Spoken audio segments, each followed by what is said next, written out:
Alright folks, 6:07 a.m. on day 146. And I've just kind of woken up and gotten dressed. Wanted to point out one quick thing about this room. The one piece of art that's in this room. I would rather feel bad in Maine than feel good anywhere else. E.B. White. So, I don't know if it's my favorite quote of all time necessarily, but definitely situationally appropriate, so that's kind of been like, I don't know what, kind of encouraging me this past 5 or 6 days or whatever that I've been holed up. But luckily, thankfully, hopefully,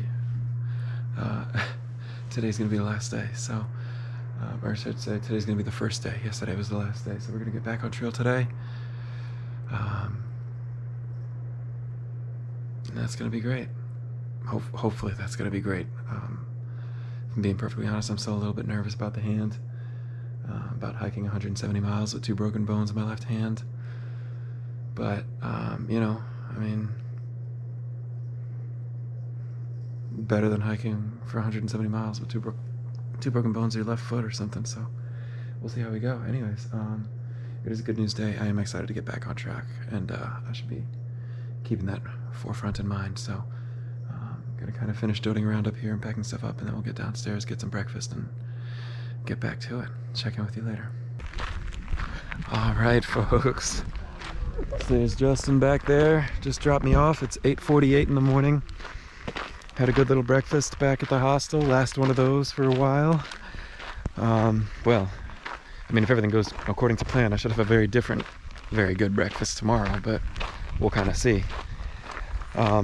8:48, I'm getting on trail. First day starting a trail with a hand broken in 2 places, so that ought to be a ton of fun. I have my left trekking pole over there packed up in my pack, because I don't think I'll be using that for anything but pitching my tent for a while.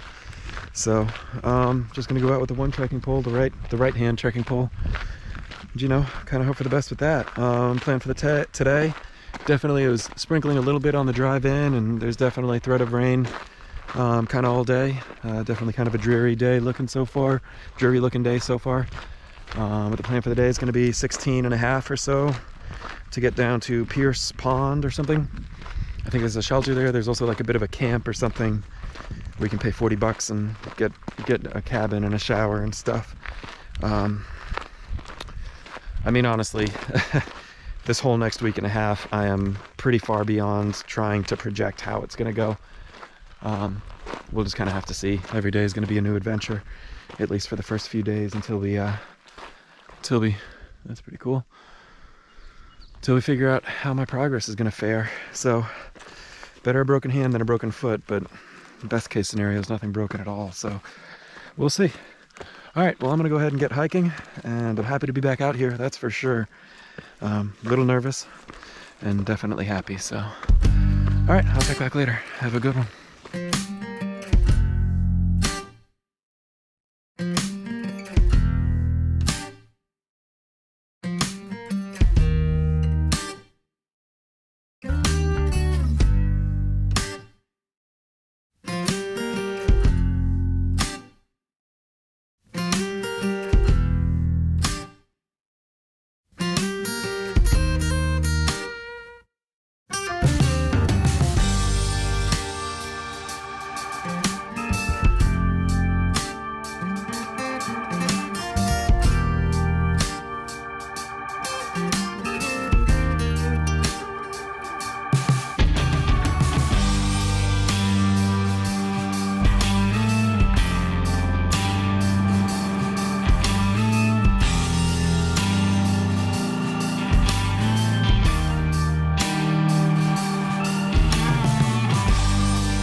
Alright folks, so it is 1:42 p.m. and 66.2 degrees, and I am 12 miles into my day so far.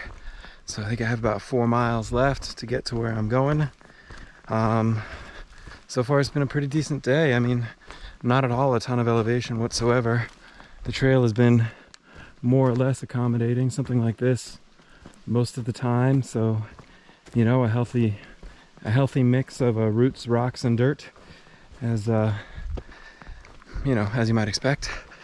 The hand is doing all right. I mean, I've been kind of like propping it in my water bottle like this as like a makeshift splint, or a sling, I guess I should say, which is actually kind of nice. I kind of like that because I can still pop it in and out pretty easy. I can pop it in and out from being suspended on the water bottle. I was back and forth the past few days about whether it would be appropriate to try and like get a sling for my arm, but I don't like the idea of it being totally out of commission should I want to move it or use it or anything. I don't like the idea of having my arm tied into a stable, totally solid position. I'm okay like immobilizing the hand and wrist, but I don't want to lose my arm that way. I just don't want to tie it up. And this is like, honestly, kind of a perfect compromise because I can still hold it at about that sling position and, you know, kind of elevate it a little, keep it close to the body a little, but still be able to just slide it off from the cap of the water bottle and use it. So that's pretty good. I'm also trying, I mean, part of that is definitely to try and keep from swinging it. You know, I mean, it's puffy as all heck. I mean, it's definitely swollen up and bruised up really nice. But I don't want to, you know, jostle any more fluid or circulation into it than absolutely necessary. So as much as I can keep it close, keep it stable, keep it somewhat elevated, I think that's what I'm trying to do. So far, I've had decent luck with that. Oh gosh. Oh man, knocking on wood is hard with one hand. So far, I've had decent luck trying to thread that needle. Hopefully that'll continue. I do have, again, that larger fiberglass sort of trough initial splint that was made for me in the ER. I threw that in my pack, and I've been back and forth. I mean, and honestly, it doesn't really matter. Whatever decision I make now, I'm totally totally willing to change it if whatever decision I make now proves not to be best. But I think my general idea is going to be to use this black wrist guard thing, this much lighter duty brace, as I hike, and then probably switch into that fiberglass one for sleeping, and that way I can kind of keep it. You know, I mean, this thing's going to get sweated. If it's not sweated out already, it's going to get pretty funky pretty fast on trail. And I'd rather not sleep with all that sweat and water and gross right up against my skin. So I'm also going to try and get into the habit of rinsing it off every night, which is going to be hard to do. But, you know, whatever. I mean, so far so good. Can't really complain that much. It is definitely a learning curve, figuring out how to walk with just one trekking pole. And something I've become a little cognizant of is that, I mean, again, I'm a baseball fan, so I'll use like the baseball analogy, but like, even like when a pitcher like injures his non-throwing pinky or something like that, there's always that concern that if even subconsciously you might adjust to compensate for an injury. So losing what has essentially been my fourth leg in the form of my left trekking pole, I'm just a little bit wary of, you know, of the toll that's going to wind up taking on my right leg specifically. But, you know, I mean, whatever is what it is. We got 160 some odd miles left or something at this moment. So we'll just keep on keeping on and try not to hurt ourselves too much. So that's kind of the idea. Anyways, should be a little less than 4 miles from camp now. Probably not a whole lot of shots coming up, but I'll try and get you a few more anyways. I mean, we always got to try and get you a few more. So, yeah, I'll check in with you all a little later.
folks, just about 5:15, and I'm all checked into my cabin over here at Harrison's Pierce Pond Camp. Really neat spot, man. Guy who runs it, Tim, said he's owned it for 34 years. I don't know how old this joint is prior to him, but it's really great. There's a little creek in the back, like a kind of like a cascade, really, like a tumbling creek with a waterfall just a touch up. Here's the cabin. I'm in cabin number 5. Basically the deal is $40 and you get a cabin and you get breakfast, and then there's a bathhouse and everything. You can take a shower and all that. So I mean, yeah, here we go. Big old wood burning stove, big old recliner, and then a couple of, I don't know what those are, full-size beds maybe? Look a little smaller than a queen, but yeah, there's no linens or anything, you know, just kind of use your sleeping bag, and I got my sleeping bag liner as well. Yeah, I mean, it's pretty simple, but it is wicked, really, really cool. I probably wouldn't have planned on stopping here, to be perfectly honest, if it weren't for the broken hand, but I wanted to know in my head that I would have a soft landing spot after my first day back on trail. So here I am, and definitely the pancakes in this place are absolutely legendary. Yeah, you can kind of see that water back there running past the other cabins. Yeah, so I'm definitely looking forward to pancakes and stuff in the morning as well. And then tomorrow we also have, we get to take the boat across the Kennebec River, which is going to be really, really cool. I'll explain that for those of you who might not know. Kennebec River is a big old river. People have died trying to ford that river. It's a pretty serious river. And so the technical white blaze, which brings you from one side of the river to the other, is to take the official boat. There's a ferry that brings hikers from one side to the other that I think the ATC pays for, if I'm not mistaken. But it's definitely the thing of legend. I mean, to cross the Kennebec River, I mean, I'm looking forward to it for sure. That's going to be really, really cool. But the ferry operates basically 9 to 2 right now, 9 a.m. to 2 p.m. And it's only 3 or 4 miles from where I'll be sleeping tonight. So the plan is I'll probably run up, take a shower, cook some dinner. Tim was kind enough to volunteer his stove. He offered up his kitchen, so I get to cook, you know, ramen in a proper kitchen, which will be pretty exciting. I'll take you up there as well. I want to show you that kind of like hangout dining room area is really, really cool. So I'll take a shower, I'll cook some dinner, I'll come back, and hopefully turn in halfway early. And then Tim said he'll have coffee ready at 6:30. He'll have breakfast ready at 7. And then probably hang around a little bit. I mean, no huge worry to go 4 miles and, you know, by 9. I mean, and once you get to the river, there's really nothing you can do until you take that ferry. So I do want to be there at 9, but, you know, I shouldn't have to be in a huge hurry to get down there. So yeah, that was about it. Hand held up pretty great today, all things considered. Let me try and knock on wood with my gimpy claw. If it keeps on this way, I'll feel pretty good about that. I did run into an old friend, an old high school friend, believe it or not, who she's flown out from the UK with her husband, and they're doing a southbound hike of the Appalachian Trail. So I actually ran into her on trail today. Ran into them on trail today. That was pretty neat. Didn't expect to see like totally random blast from the past on trail. So really, really, really cool to see a familiar face. For well, I guess I would see a familiar face for the first time in a long time. But you know, I've known hikers for months now. So all right, well, I'm gonna go ahead and Gibraltar. I'm gonna go ahead and get on to the next activity for the day, which is getting clean and cooking dinner, and I'll check back with you all up then. All right, folks, so we're over here kind of at like the dining room, or like, I don't know what, common area of the Pierce Pond camp. I don't even know where to begin with this place, man. It's a whole experience for sure. Yeah, so we'll kind of come around this way. This would be back there behind the pickup truck. I kind of came up trail from that way. This is just a short spur to get up here. short spur to get up here off the AT. The Pierce Pond shelter is not far away at all. Let's go ahead and take a look. We'll come in through the kitchen.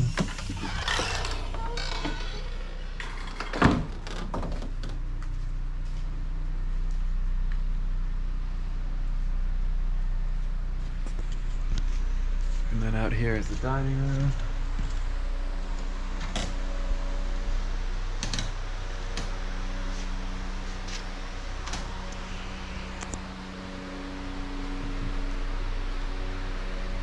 It's pretty much everything you need, man.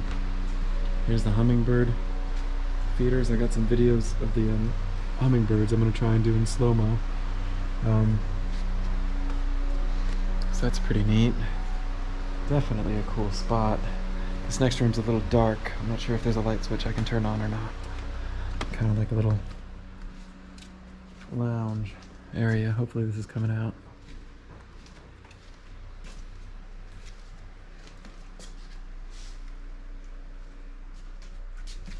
Man, look at that. Man.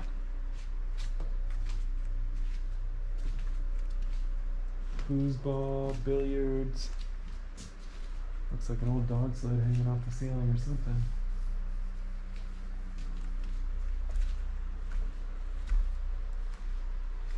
A couple more of these couches, a couple more bear skins.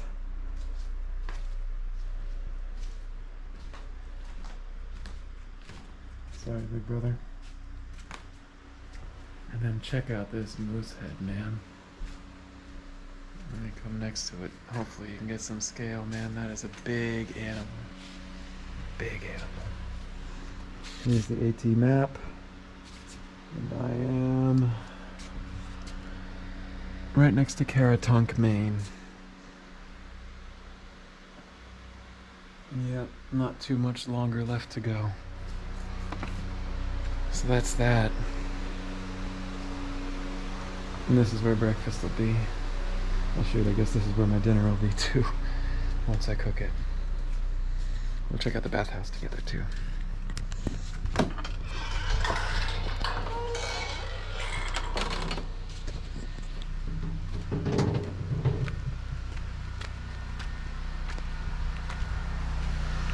There's a generator running back here, so pardon the noise.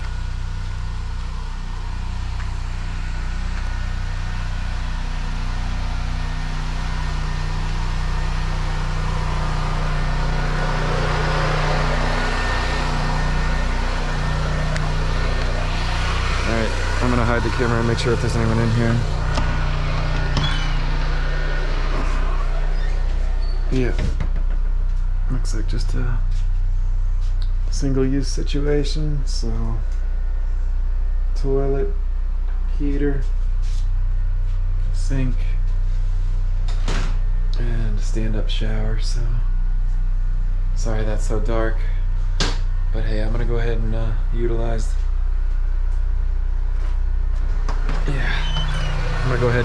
this shower real quick and then get some dinner going. That'll probably be it for me today, guys. I don't really have a whole lot more to add, so I will talk to you all later tomorrow.